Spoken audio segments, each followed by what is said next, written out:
Got clipped, they erase all the shots. They connect the dots. Under the docks. Under the docks. Yeah, under the docks.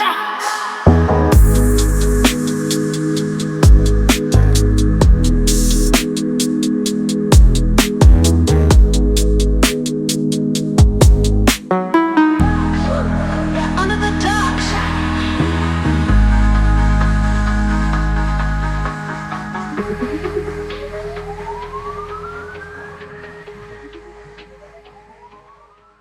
Loose Change from 2005 was directed and narrated by Dylan Avery.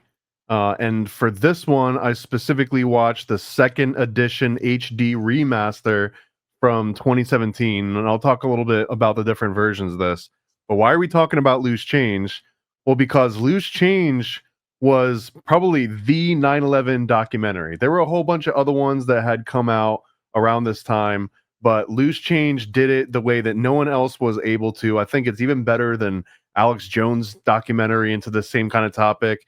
It takes such a measured, methodical, laser-focused approach and just dismantles all these different 9/11 debunking theories. Like, even before they have a chance to like weasel into your mind, they kind of spell out all the different anomalies behind 9/11, the two towers, Building 7, Shanksville, the Pentagon, every single bit of 9/11. This is the most comprehensive 9/11 documentary for kind of the masses, one that you would actually sit down and be able to watch start to end.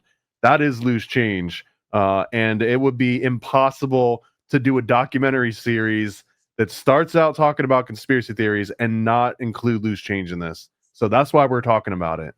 We are starting with the pillars, right? The pillars of the conspiracy community.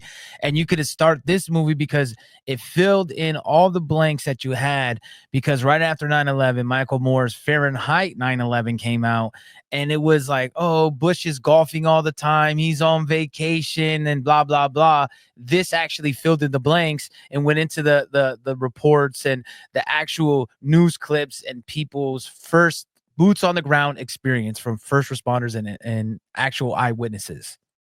In my opinion, Loose Change absolutely bodied Michael Moore. It showed that Michael Moore was all about the glitz and the glamour of the documentary and like the emotional tearjerker crap, and that this was an actual documentary about that topic. It didn't talk about Bush playing golf with like silly little Benny Hill music behind the scenes. This one went right into the meat, man. This one definitely holds up too.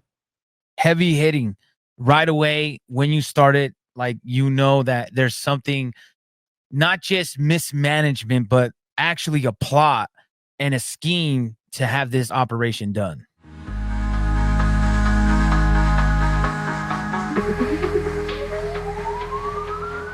So let's just get right into plot and the course on this one. Here are the main claims made by this documentary. There are a lot, so I'm going to give the heavy hitters, and we can talk about them in a little bit more detail in a second.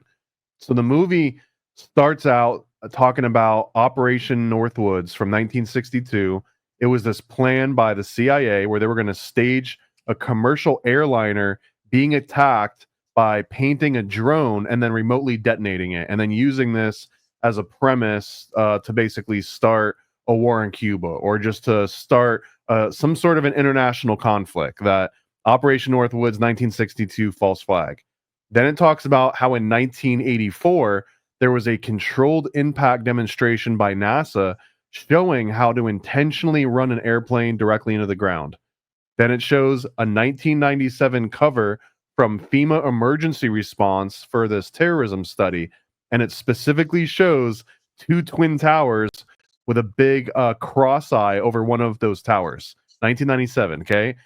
1998, they talk about how Raytheon has this Global Hawk, which is the first unmanned vehicle that does its entire test flight. This is 1998. 1999, NORAD starts these drills specifically about hijacked airliners being flown into the World Trade Center and the Pentagon. This is in 99. Then in the year 2000, Department of Justice releases a manual that looks very similar to that 1997 FEMA, again showing the crosshairs on the World Trade Center. It's kind of showing, okay, here's just a bunch of historical proof, things that you can't scrub because they actually existed in our timeline. Then it talks about in the year 2000, the Project for New American Century, which is they describe it as a conservative think tank. They released something, a paper called Rebuilding America's Defenses, in which it suggests a new Pearl Harbor as being one of the only things that can kind of get America back on track and unified, is a quote unquote new Pearl Harbor. Then it shows in again from the year 2000 something called Project Moscow, which simulates a Boeing 757 crashing directly into the Pentagon. This was also cited as they didn't go completely through some of these tests because they were too outlandish. It wasn't realistic enough to actually do these drills. In 2001, in April, this is when that happened. The Pentagon discussed simulating a plane being flown directly in the Pentagon, but it gets dismissed. Finally, right before 9/11 happens, they issue new guidelines for airline hijacking, stating that the DoD has to request direct intervention from the Secretary of Defense, whereas prior to this, they could have acted on their own accord. Then John Ashcroft starts only flying charter jets. He switches from using commercial airlines to only doing private charter jets. 2001 July, bin Laden goes to an American hospital in Dubai, meets with the local chief of the CIA. This was also mentioned in the Zeitgeist movie that we previously talked about. Then they talk about how Larry Silverstein signs this first and only in a lifetime $3.5 billion terrorism insurance policy 6 weeks before the buildings that he insure actually get to make good on this. It also mentions how 3 or 4 days before 9/11, there was a 5x daily options, put options put against Boeing. Shortly after, 11 times the normal amount of put options get leveraged against American Airlines. So they're kind of indicating that lots of previous knowledge in different industries, people being warned not to fly. The movie then talks about a program called Vigilant Guardian, in which NORAD was doing these exercises. There was another one called Northern Vigilance, which moved all of our fighter jets to northern Canada and to Alaska, moving them as far away from DC and from Pennsylvania and from New York that they possibly could. I'm going to keep going, but this is basically the movie starting out. It shows you, here's some historical examples of false flag operations.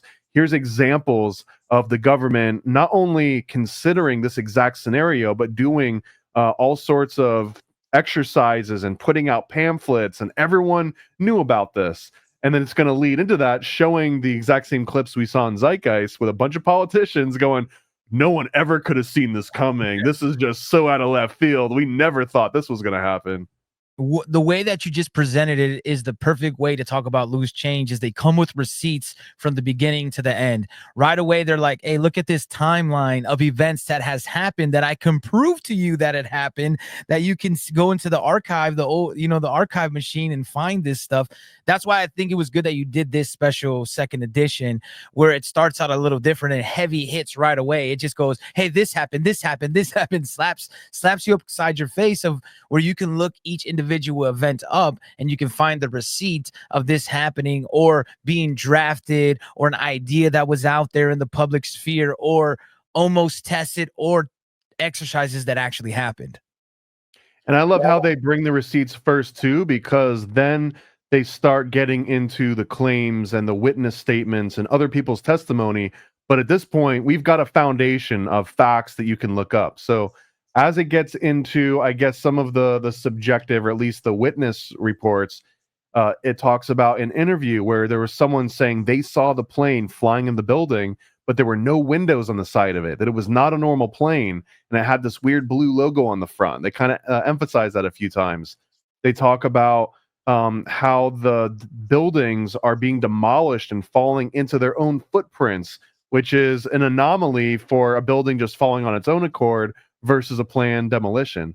It talks about the pilots, one of them in particular, this Hani Hanjar guy, that he couldn't speak English, he couldn't land a Cessna. By all sort of metrics, he was not even mediocre. He was like less than mediocre, but somehow he was this guy that pulled off these incredible maneuvers. They That talk about nobody else could do, that like the best pilots in the world couldn't perfect this, but this guy that could not pass his flight training and his simulators were horrible, that he got these 1 in a million shots. You know what I mean? yeah, but beginner's luck is a real thing, I Yeah. guess. It shows a whole bunch of images of known plane crashes, like non 9/11 plane crashes. Like, here's what a plane crash looks like, and another, and another, and another. They just show you a whole bunch of variety, and they note like, okay, look, you can see where it hit, you can see the impact point, you can see chunks of the wing. There's bodies, there's debris, there's all these things. Okay, now let's look at 9/11 planes where they just are gone. They just vaporize, they disappear, they disintegrate in midair, all these anomalies. Then it does the same thing. Here's a building that was on fire for 4 hours, 8 hours. Here's one that was on fire for 24 hours. The entire building from the bottom floor to the top floor, completely engulfed in flames, yet none of them fell down. Then it shows a whole bunch of people talking about cruise missiles and how the cruise missile looked like this thing that got released from the Pentagon footage. And this movie, unlike Zeitgeist, is not afraid to make claims. He just straight up says in Loose Change, I think it's a cruise missile that hit the Pentagon. That's why we don't see some of this wreckage. I love that part of not mincing words. Here's what they think. Here's what they're projecting. Then they start talking about free falls and how a building in free fall is different than one that just falls naturally. They talk about Building 7 and the official story being that an internal fire ignited fuel tanks in the building, and that those fuel tanks helped weaken the structure, and then it falls. They make a very interesting claim that Building 7 was only the third building in history to fall from fire alone. The first two being the World Trade Centers 1 and 2, right? So these three buildings, not only the first to fall just from fire, but also the first three to fall from fire into their own footprints without being controlled demolitions, wink wink. So that this is probably like the crescendo of it making these great points. And with the great points, backing it up, not with just receipts, but with scientific data, having engineers and different scientists and people expert in these fields of saying, hey, buildings don't collapse like that. And it was something that you could finally hold on to, like where Zeitgeist may miss the point a bit, where quote unquote someone that wouldn't be used to this, maybe a normie or not into conspiracies, you might say some things like, oh, the bankers are ruling the world, and it doesn't make sense to them. But when you can point out, hey, this specific engineer that builds buildings that can show you proof that this has never happened and now it has, it is something strange. This movie also has a lot of witness and sort of like firsthand testimony from people talking about this. One particular is this guy, William Rodriguez, who was a janitor in the World Trade Center. And he talks about being in the building and he hears an explosion in the basement first. And then he hears the plane hit the building at the top of the World Trade Center. And he's describing it in that, like, here I am in the building and I can hear something explode under me and feel it explode under me. And then I hear and feel something crash into the top. But then there's all these other explosions in the upper floors that he's feeling and hearing that are separate from the plane making this impact. Then it cuts immediately to firefighters talking about this exact same thing. Even the firefighters are like, man, it was wild. It looked like a controlled demolition. One of them literally goes, we're in there and we just hear boom, boom, boom, boom, boom, boom, boom. And he's kind of gesturing this like controlled demolition aspect as like these different explosions are all happening in sequence from the top of the building down to the bottom. So this is footage that you don't see cited as often. Usually when someone's like 9/11's an inside job, it gets into all this ambiguous territory. Here are very specific claims that there were secondary explosives planted in the building, and that these people weren't just like, it kind of felt like that, it kind of looked like that. They're like, I was in the building and I heard this and I saw it and I felt it with my own body, which is completely different than a conspiracy theorist that's like zooming in 10x and like, can you see a squib right there? It kind of looks like dust is poking out of the building. Like, these are people that unless this guy, when they were shooting all this footage, they were like, all right, just make up a really great cohesive conspiracy theory that will actually measure out. Like it has a very strong sense of authenticity, at least from the people that they're talking to, like the day of this happening. Well, being one person, maybe you can think of it being somebody trying to push the limits. You got to remember there's no social media, so you're not getting views and clicks and likes. You're just saying what you feel. And when you have multiple accounts of people saying almost the same thing, very similar, it really gets that feel of this.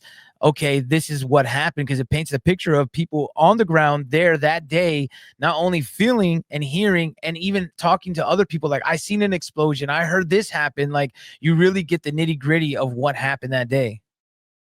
And speaking of talking to other people, this movie also ends referencing this thing called Project Achilles, in which they basically were able to prove, according to this movie, that you couldn't make cell phone calls in the air, which a lot of the claims, they've got all these recorded calls of people calling up their mother, and it's like, hi, Mom, it's me, David Johnson, your son. You know me, David Johnson, your son. Anyways, there's terrorists here. Okay, gotta go. Bye. Like the weirdest calls with people announcing their names in very specific ways. There's one instance of a lady that's calling family, but there's a lack of any other background noise. There's no one screaming. There's like no one panicking. And they make a very specific claim that cell phones just straight up wouldn't have worked. And I've seen this brought up and debunked time and time again. It's just another one of those small little tidbits, like, oh, I forgot about that. That is one other anomaly about 9/11, that you hear these claims about people that were able to just put the cell phone out of their pocket and make calls, which normally doesn't work. And the reasoning behind not even using a cell phone in a plane. A lot of pilots, if you talk to them, they'll say, well, it doesn't really affect any of our equipment. It's just a little annoying because it might go into our headphones. You know what I mean? It's not as detrimental as people make it seem in general. But that's what I think on this second edition. He came out with the guns ablazing. Like, he heard the critics, he heard people trying to debunk his stuff, and he was like, I'm going to overanalyze and I'm going to punch you to death. And again, this movie doesn't mince words. He straight up comes and says, and my conclusion was that 9/11 was a psychological attack and a controlled demolition. That unequivocally, that he kind of states that at the end. And again, rewatch it, he makes a really compelling case for why he thinks this. So yeah, there's plot in the course. Again, this is specifically about 9/11. It goes so deep. This is the money masters of 9/11. Definitely, man. It goes so thorough. And again, you can go back and research any of the information he's giving you, and you will see it. Now, you might not find some of the videos. A lot of the videos have been scrubbed. So that's why it is good that this documentary is archived and on the internet, the forever internet, and it will be there. But yes, you can go look at documentation, declassified operations and plots and plans that were in place.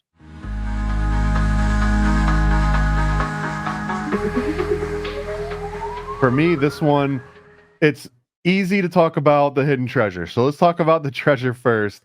The structure of this movie is phenomenal. The way you already mentioned that it starts out with, here's all the receipts from the 1960s up until the day of 2001. Here's all the receipts first, before we even get into subjective claims, before we get into witness, firsthand accounts. Here is the documented research that you can verify for yourself before anything crazy pops off. You also just mentioned that this movie has so many clips and sound bites from the TV that morning and that week that all this happened, many of which are nearly impossible to find anymore. They've either been scrubbed, or I don't know what other word you would use for this that makes it so hard, but Loose Change does such a service by collecting all these different things and putting them together in context in a way that you can't take it back away, unless someone comes out with like the third cut and they just like neuter all of it. But this one, it basically, it brings the receipts everywhere it can. It shows the names of documents, the dates in which things happened, the cities in which things happened. It names the witnesses that it's talking to. It's not just some guy said, or here's a guy saying something. It's like, here's the guy's name, here's who he is, here is the reason why he was in this building. another, I guess the biggest pro for me, the biggest hidden treasure here is the amount of care that went into making this documentary legit. This is not Money Masters in that case. It's definitely not Zeitgeist, because this one has a very high level of like commercial retail polish. And I guess the best example of that is that there even is a second edition, and there's a second edition HD remaster. And if you search for Loose Change Second Edition HD Remaster, it's going to point you directly to Amazon and Apple and all of these places where you can stream it right now and pay money in order to do so, versus Money Masters and Zeitgeist and some of the other conspiracy documentaries that we talk about. Those ones you kind of have to go on Pirate Bay. You kind of have to go and find like some weird sketchy torrent and go on archive.org. This one has sort of like shown the test of time in that it's still commercially viable and it holds up. It looks like a professional ass documentary. Professional, like top of the line. And then, yeah, Oh. go. Yeah, I want to hear your treasure on this one. Yeah, so my treasure on this one is basically like all the stuff you said for sure, like the high quality. It's a mix of like Zeitgeist and Money Masters, not on the subject matter necessarily, even though Zeitgeist did lift a lot of the material from Loose Change on their like 9/11 section. Like they kind of just highlight, what Dylan put together. But I think that the true gem in this is the eyewitness accounts. The so many people that day, the firefighters, the police, the janitor, I forgot his name, that you just mentioned him, but all these people that actually heard and really feel like it was a controlled demolition, which really sets the point that he's making. It's not just making a claim and saying, hey, it's controlled demolition. He's saying like, oh, I think it's controlled demolition, and this is why I think that. And with providing the receipts and people actually being there really gives me the feel, and that's the hidden gem to me that makes this movie, with all the receipts and all the facts that it has together, with the transitions and great editing. This is what Hollywood would make as a conspiracy movie, but without the people that were on the ground that day telling what they actually saw, not edited, not like persuade, their actual like, this is what I saw and aired forever is my highlight of the whole film. And here's the hardest part for me is, what is the overboard moment? Like what are the cons? Where does this movie fall flat? And I'm just unable to separate myself from my bias of this movie just reflecting everything that I wanted to hear and I've kind of come to believe in so many different ways. I don't know, man. I don't know what's wrong with this. In fact, this second edition remaster, it's a tight like 70 minutes. It's not even like a 2 hour, 3.5 hour, like they get in, they get out, they leave you with the receipts, and there's not a lot of fluff on top. So man, it really, really was hard for me to think of a downside to this movie. I don't even, okay, if I had to come up with one, it's just that you might not realize that there's a second edition and a second edition HD remaster. If you're searching online, you might find an older edition of this movie, which maybe doesn't have the same tight editing and it doesn't hit as quickly and as hard with those receipts. But I mean, what am I just going to critique like an older, outdated version that clearly Dylan Avery already knew and kind of corrected that? Yeah, I'm with you. I had a huge bias, but I had to come up with something because this was like my conspiracy gospel. When this came out, I was like, this was the holy grail of like, oh my gosh. Now every argument you have an answer. You know what I mean? You could really set things home. Now, I think the only drawback would be to, as we said with Zeitgeist, how the Bible thumpers may not be able to get past some parts. I think heavy patriotism and people that buy into a lot of the America stuff might not be able to digest this very well. And I know at the time, if you question 9/11 and watching this film, trying to get people at the time to watch this, it was like sacrilegious, to say the least. You know what I mean? To even offer an alternative perspective other than, yeah, these guys just had box cutters and jumped on a plane and crashed it, dude. It's crazy. Like, Yeah, if you remove any chance of criticizing the United States or politicians of the CIA, then there's really nothing left to Loose Change, right? Like you have to open your mind up to the fact that the government is not your best friend and that the CIA might actually do horrible things against our own citizens for the sake of political power and like global theater.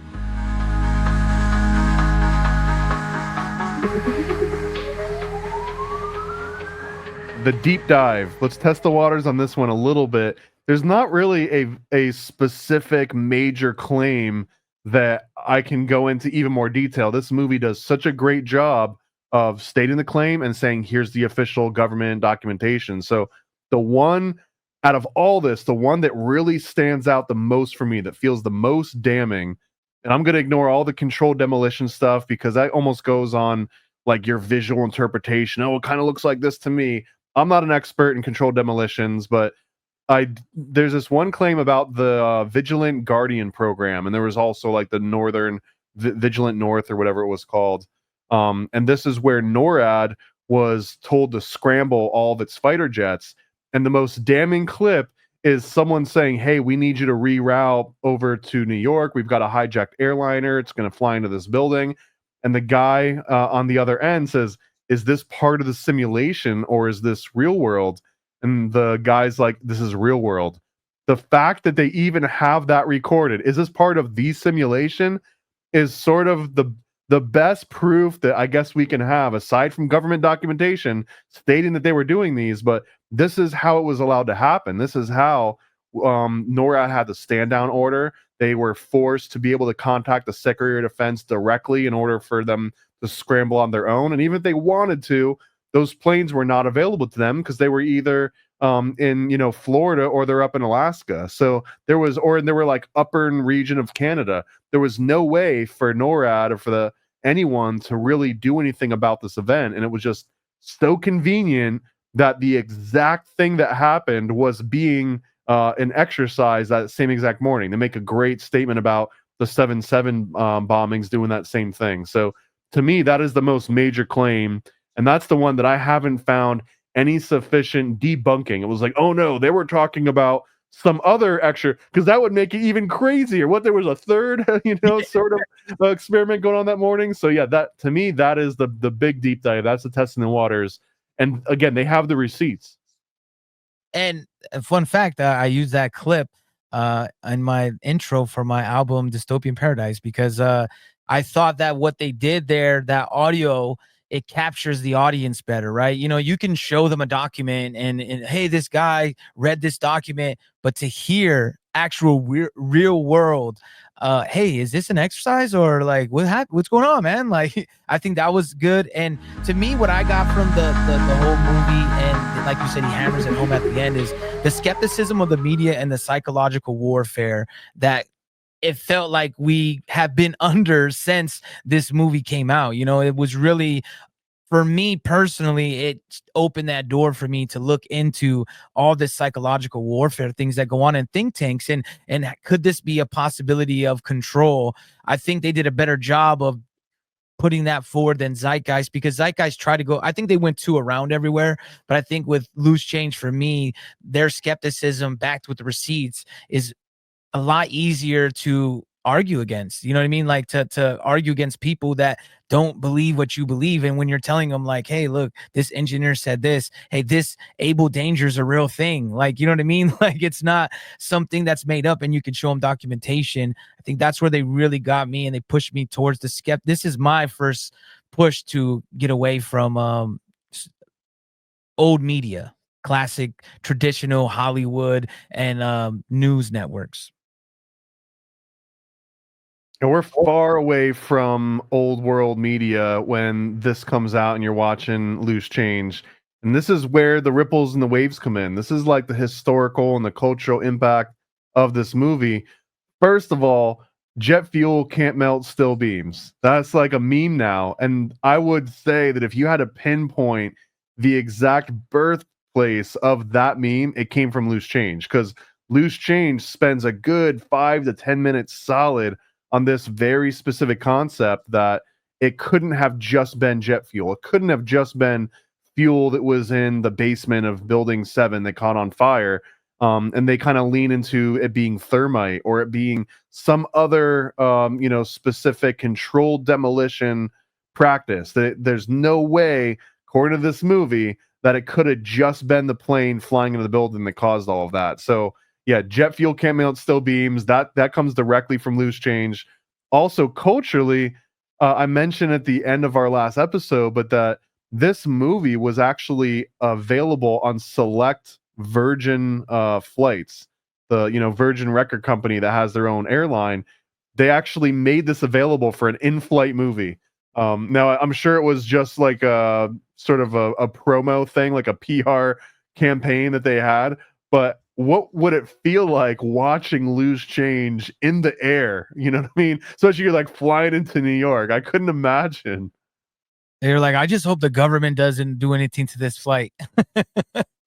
Or that you got the advance call. And then again, in terms of historical and cultural impact versus all the movies that we've talked about so far, this is the only one that you can go on to like Apple iTunes store, search for the name, and hit stream, and bam, you're watching the latest version of this. And I think it just goes to show how timeless this movie is going to end up being. If they didn't have the right editing, if they didn't have all of the receipts, I don't think it would have held up this long, and it would have just maybe you could still have it on all these markets, but no one will be watching it. But man, this one absolutely holds up. So historical and cultural impact. Hopefully, it outlives our impression of it, and people are watching this way into the future, being like, "Damn, they actually knew all this stuff at the time." And it also impacted movements. I mean, you had the 9/11 inside job people really catapulting off this. Some of the stuff from, Alex Jones and I mean, Michael Moore just really, again, that just started the seeds. But this, to me, this film is significant because this is where you get the Occupy Wall Street. You get a lot of these movements, as well as what we call today the truther movement in general. This fear of podcasts that have tons of different conspiracy theorists. You don't get as many, I don't think personally, without this film, because it was something that you could actually point at and nobody could debunk. It wasn't like where I go, hey, I'm making a claim about Horus, and then someone's like, I don't know anything about Egyptian religions. Like, maybe it is, maybe it isn't, or they'll be like, well, this guy said Jesus was like, there was easy to debunk because people already had their beliefs. On this level, you couldn't debunk it because people are like, look, this is a statement the president made. This is an operation that was about to be pulled off by the CIA. Here's like actual documentation, audio, film, clips of news, eyewitnesses. It was really the catalyst of our movement in general of what we call now like truth tellers and conspiracy theorists. I know that word's been around, but like red pillars, all this stuff. This is the foundation. This is the pillars. I think the three films we started out with are pillars of what conspiracy podcasts and films are now today. That's such a great point, because this movie gave birth to the architects and engineers for 9/11 Truth, which is this group of people like, you know what? I am an expert. I'm not just some talking head. I'm not just some weirdo with a blog. This is my career. I've been doing this my entire life. And I also think that there's all these weird anomalies. And I think the name of that group, that architects and engineers for 9/11 Truth, that's also where this whole concept of truther came from. Like, we wouldn't have the word truther without Loose Change. So I mean, the cultural impact of that alone is hard to understate. Right now someone gets called a truther, it doesn't necessarily have to mean 9/11 in particular, but in the mid 2000s to the early 2010s, truther meant specifically 9/11 truther. Yeah, and to put another fact that I've said many times, if anybody's ever listened about any podcast, I talk about Cass Sunstein, and Cass Sunstein had a paper he wrote in 2008 called Cognitive Infiltration, and he talked about the importance of infiltrating conspiratorial groups, especially of 9/11 inside job, and it really, on both sides, it created these walls and these divisions we have now of people that you're either on this side or on this side. So without this film, I don't think we get this. I don't think we actually navigate people into a more truth-telling process.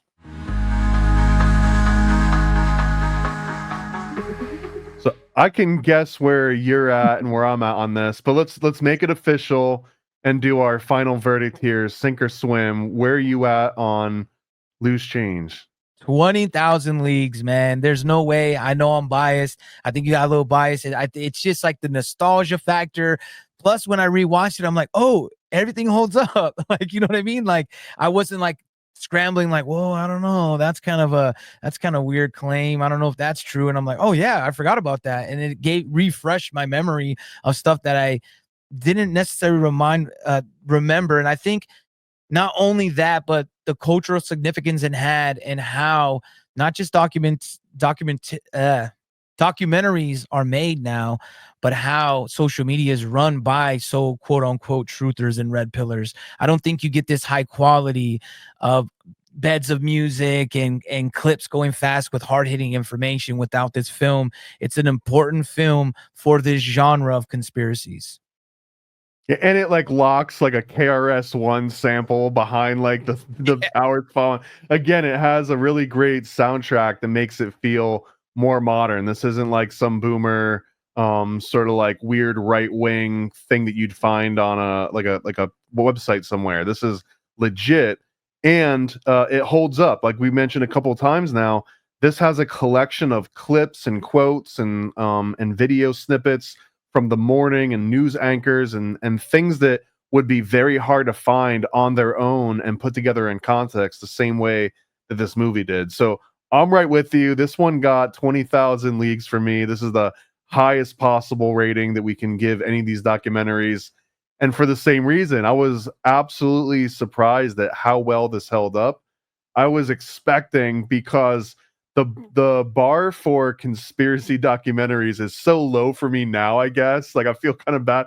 I was almost waiting for the clip where they're like, and here's further proof that 9/11 was an inside job because the pilot was born on the same day that Aleister Crowley like stubbed his toe for the first time, and getting into gematria and pulling in like again like myth, and here's a tale about Horus from 2,000 years ago. Like it doesn't have that stuff, man. It has information that was relevant, well documented, and was released all like right when this stuff was still fresh. There's not a huge chance for weird conspiracy games of telephone to have occurred, and then for this documentary to come up and say some people say. It doesn't say some people say. It says this exact report released on this date to this group. Here's a scan of it. Here's information about how to find out more for yourself.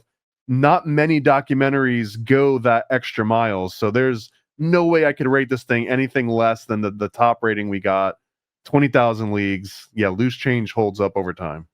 I totally agree with that. And to your point, I think that this is where you kind of get the realm of like a lot of documentaries are theorizing, and this is actually conspiracy. Like this is, hey, I can prove this. It's not just a theory. Like I think there's some theories in there, but a lot of it's fact based. And a lot of other documentaries are like, well, this is loosely interpreted, right? Like, because if it's things that can be interpreted, like, well, I think God is this, I think Jesus is this. On this, it's like, no, look, this exact exercise was gonna happen.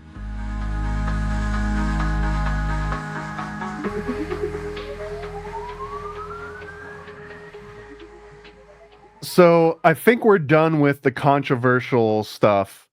We did 3 really controversial documentaries. So now we're gonna do 3 that are a little bit more family friendly. I don't think anyone's gonna get offended or their feathers ruffled for the next 3 that we've got planned, which are the Trayvon Martin hoax, All for Floyd, and Am I a Racist? I can't see how anyone would get offended by 2 guys talking about race relations on hot takes on a podcast. Yeah, where can where can we go wrong, man? None of those subjects bother people. And yeah, so I'm kind of excited. But I think what we're gonna do is we'll do these documentaries in little batches of 3. So the first 3 were conspiracy classics, the absolute pillars, the ones that you have to watch. If you haven't seen all 3 of those already, go watch Money Masters, go watch Zeitgeist, and go watch Loose Change. None of those are going to waste any of your time. The next 3 are going to be probably even more controversial because they have a lot of emotion, lots of subjectiveness into them, and lots of wild claims, like even more wild than saying that the government attacked itself with a false flag in order to pass the Patriot Act and keep us all enslaved into a monetary system. The next 3 are going to make even wilder claims than that. Way wilder, that are going to get some people very emotional, but I think it's good to go through these so that people can see the aspect of everything. So join us for the next episode, Under the Docks. Hope you guys are liking this. We got so many more, so we'll see you on that one. Peace.